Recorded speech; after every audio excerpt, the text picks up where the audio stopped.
Crítica da razão pura, Immanuel Kant.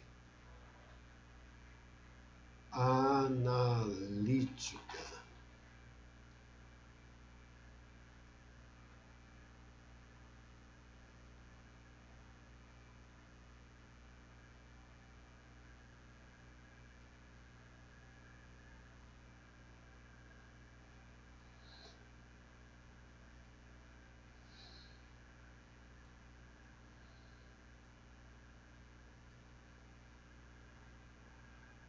Divisão analítica transcendental em 2 livros em seus títulos e subdivisões. Depois vem a dialética transcendental.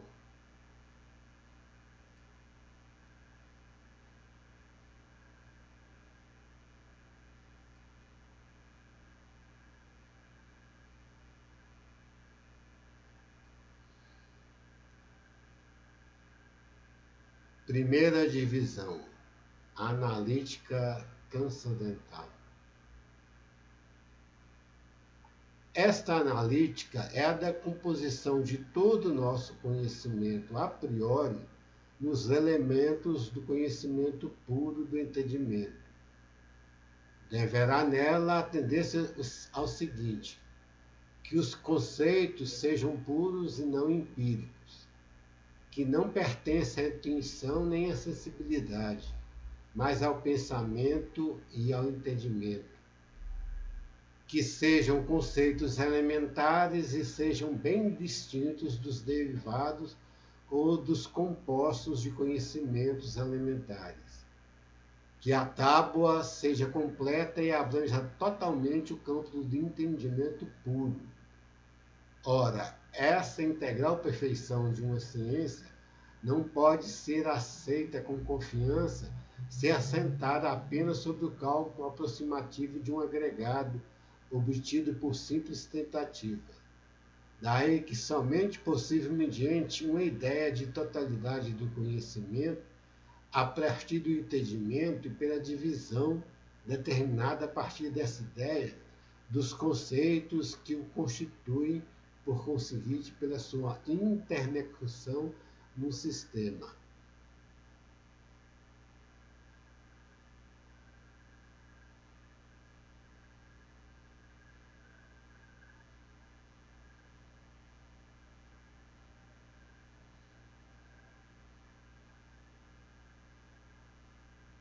O eu penso deve poder acompanhar todas as minhas representações. Se assim não fosse, algo se representaria em mim que não poderia de modo algum ser pensado, que o mesmo é dizer que a representação ou seria impossível, pelo menos nada seria para mim. A representação que pode ser dada antes de qualquer pensamento chama intuição.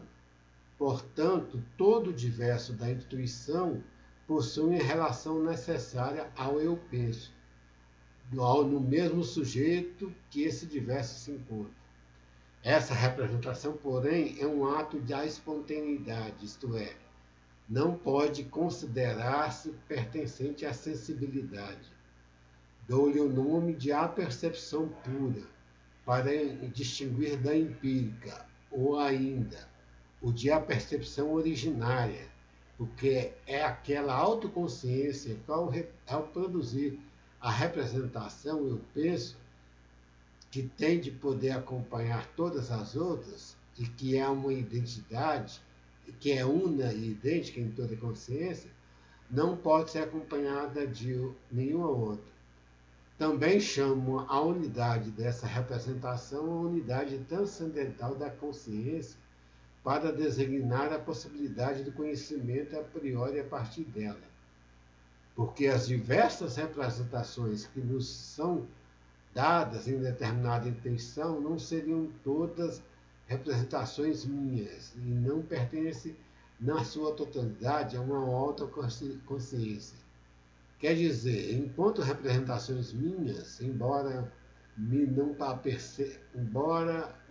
aperceba delas quanto tais, têm de ser necessariamente conformes à única condição pela qual se podem encontrar, reunidas numa com autoconsciência geral, pois não sendo assim, não me pertenceriam inteiramente. Dessa ligação originária se podem extrair muitas consequências. Acontece que essa identidade total da percepção de um diverso dado na intenção contém uma síntese das representações e só é possível pela consciência dessa síntese. Com efeito, a consciência empírica, que acompanha diferentes representações, é em si mesma dispersa e sem referência à identidade do sujeito. Não se estabelece, pois, essa referência só porque acompanham com a consciência toda representação, mas porque acrescentam representação a outra, e tenho a consciência de sua síntese, só porque posso ligar numa consciência um diverso de representações. Coisa em si.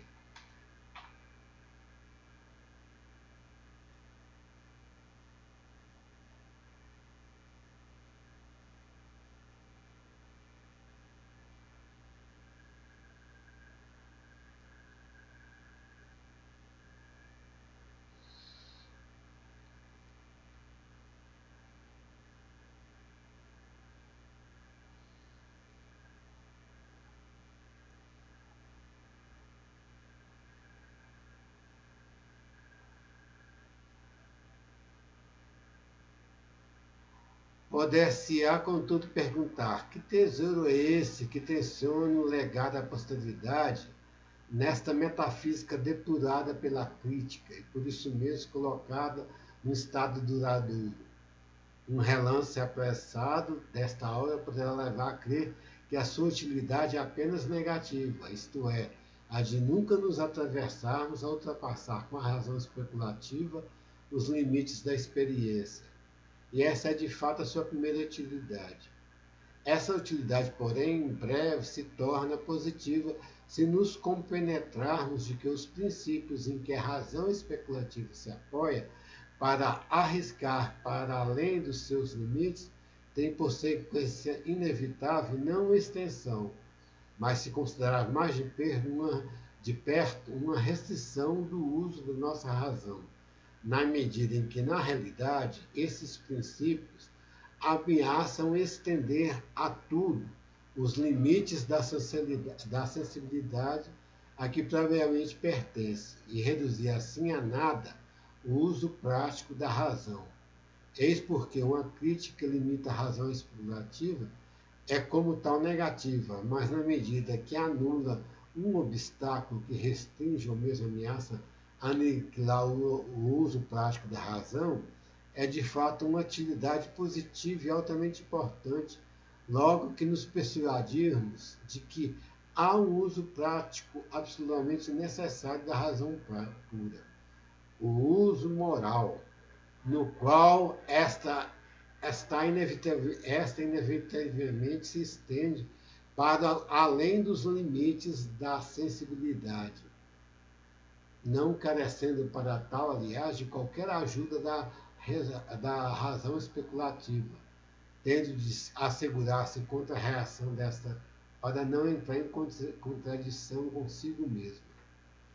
Negar a este serviço da razão crítica uma utilidade positiva seria o mesmo que dizer que a polícia não tem utilidade, porque a sua principal ação consiste apenas em impedir a violência que os cidadãos possam temer uns dos outros, para que seja permitido tratar de seus afazeres em sossego e segurança. Também na parte analítica da crítica se demonstrará que o espaço e o tempo são apenas formas de intuição sensível, isto mesmo, somente condições da existência das coisas como os fenômenos, que por além disso não possuem os conceitos do entendimento, portanto, tão pouco elementos para o conhecimento da coisa, senão quanto nos pode ser dado. A intuição corresponde a esses conceitos. Daí não podemos ter conhecimento de nenhum objeto como coisa em si, mas tão somente como objeto da intuição sensível, ou seja, como fenômeno, de onde deriva, em consequência, a restrição de todo conhecimento especulativo da razão aos simples objetos da experiência. Todavia, deverá ressaltar-se e ficar bem entendido que devemos pelo menos poder pensar esses objetos como coisas em si, embora não os possamos conhecer.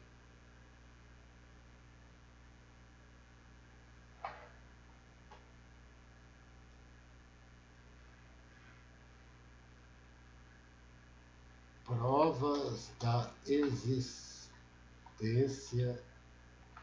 de Deus.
O propósito final a que visa, em última análise, a especulação da razão no seu uso transcendental, diz respeito a três objetos: a liberdade da vontade, a imortalidade da alma e a existência de Deus. Relativamente a esses três objetos, há apenas bastante diminuto interesse simplesmente especulativo da razão, e com vista a esse interesse, dificilmente se entenderia um trabalho tão fatigante, rodeado de tantos obstáculos, como o da investigação transcendental, pois é impossível extrair de todas as descobertas que se possam fazer sobre esse assunto qualquer uso que prove a sua utilidade em concreto, ou seja, na investigação da natureza. Mesmo que a nossa vontade seja livre, isso não diz respeito senão à causa inteligível de nosso querer, pois quanto às suas manifestações fenômeno, ou seja, as ações, conforme uma máxima fundamental e inviolável, sem a qual não podemos fazer de nossa razão nenhum uso empírico, não devemos aplicá-las de maneira diferente de todos os outros fenômenos da natureza, ou seja, segundo as leis imutáveis dessa. Admitamos, em segundo lugar, que a natureza espiritual da alma possa também ser percebida, e com ela sua imortalidade. Isso não se poderia, contudo, ter em conta como um princípio de explicação, nem relativamente aos fenômenos desta vida, nem ao que respeita à natureza particular da vida futura, pois o nosso conceito de uma natureza incorporal é meramente negativo, e nem implica o mínimo que seja o nosso entendimento, nem contém matéria onde possamos extrair consequências que não sejam ficções de que a filosofia não pode permitir. Em terceiro lugar, se pudesse demonstrar a existência de uma inteligência suprema, poderíamos compreender sem dúvida a finalidade na disposição e na ordem de um mundo em geral, mas de modo algum estaríamos autorizados a derivar dela qualquer arranjo e qualquer ordem particular, nem a concluirmos ousadamente onde não são percebidos. De fato, é uma regra necessária do uso especulativo da razão, não pôr de lado causas naturais, nem abandonar aquilo que nós podemos instruir por ela. Instruir pela experiência, para derivar algo que conhecemos, de uma qualquer outra coisa que ultrapassa completamente o nosso conhecimento. Uma palavra, Essas três posições mantêm sempre transcendentes para a razão especulativa e não têm o mínimo uso imanente, é válido para objetos da experiência, portanto, de qualquer maneira útil para nós, mas consideradas em si mesmas, são esforços completamente ociosos e, além disso, extraordinariamente difíceis da nossa razão. Aqui nós vemos, ele vai expor várias provas da existência de Deus e algumas delas ele vai falar da prosa físico-cosmológica, né? E hoje em dia a prova cosmológica prova cosmológica, vamos ver, estaria mais em conta quando se pensa na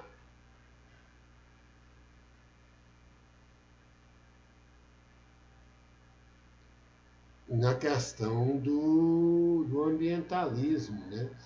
E numa possível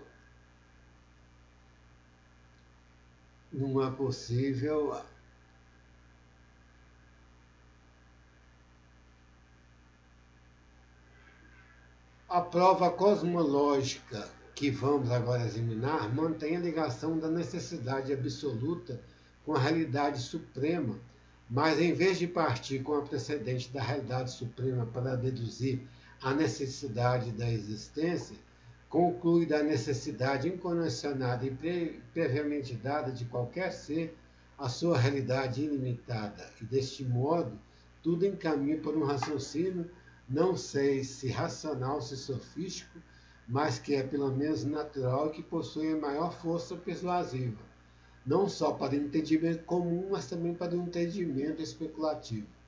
E dessa maneira traça visivelmente as primeiras linhas diretrizes de todos os argumentos da teologia natural, linhas que sempre foram seguidas e hão de ser sempre, por muito que se atormentem, por muito que se adornem disfarces sob floreados e arrebiques. Essa prova, que Leibniz deu também o nome de prova contingência mundo, é a que vamos agora expor e submeter a exame. Formula-se algo assim: se algo existe, deve existir também um ser absolutamente necessário. Ora, pelo menos existe o próprio. Logo, existe um absolutamente necessário. A premissa maior contém uma experiência a premissa menor contém uma experiência e a maior infere uma experiência em geral. A prova parte, pois, da experiência, não é, por conseguinte, conduzida totalmente a priori ou ontologicamente. E porque o objeto de toda a experiência possível chama mundo, denomina-se prova cosmológica. Como também abstrai de todas as propriedades particulares dos objetos da experiência, pela qual esse mundo se distingue de qualquer outro mundo possível. Distingue-se já a sua designação da prova fisiológica, que utiliza como argumentos observações acerca da constituição particular deste mundo dos sentidos. Aqui ele vai ver a questão ontológica, está junto, quando a gente fala do ser necessário, então remete que as coisas não podem se contradizer. Esse princípio da não contradição se esvai se pensar que as coisas podem ter surgido do nada. E se pensando assim, se anularia toda a contradição. Esse é o pensamento kantiano. Mas, na realidade, em geral, não se tem a prova abissal de que tudo surgiu de nada. As coisas sempre surgem de alguma outra coisa e dependa de uma outra coisa. Na realidade que nós vemos, isso é uma possibilidade ontológica do nada, né? Do ser nada, mas que não se confirma na realidade. Esse é o ponto central aqui de Kant. E dessa necessidade, além do conhecimento humano, é que a atual ecologia e o ambientalismo vem realçar, por conta de que existe algo maior que a racionalidade humana e que subjuga a racionalidade humana e pode até extinguir o ser humano enquanto espécie, uma possibilidade muito factível. E essa subjugação a uma realidade maior que seria uma outra prova da existência de Deus recuperada por Bergson, nessa inteligência. Bergson, na obra dele, numa parte, quem acompanha depois lê, ele vai analisar isso, porque quando ele vai ver na evolução criadora, logo no final da conclusão, quando ele fala do nada, que na natureza tudo, algo vem de algo. Não existe na natureza a prova de algo que surgiu do nada. Então, encerrando nossas breves exposições, depois vamos ver, não deu para ver, tem que ficar muito longo e foge da proposta do canal, a nossa conclusão, uma leitura da obra nossa, da semiologia filosófica brasileira da revisão do humanismo. Boa tarde.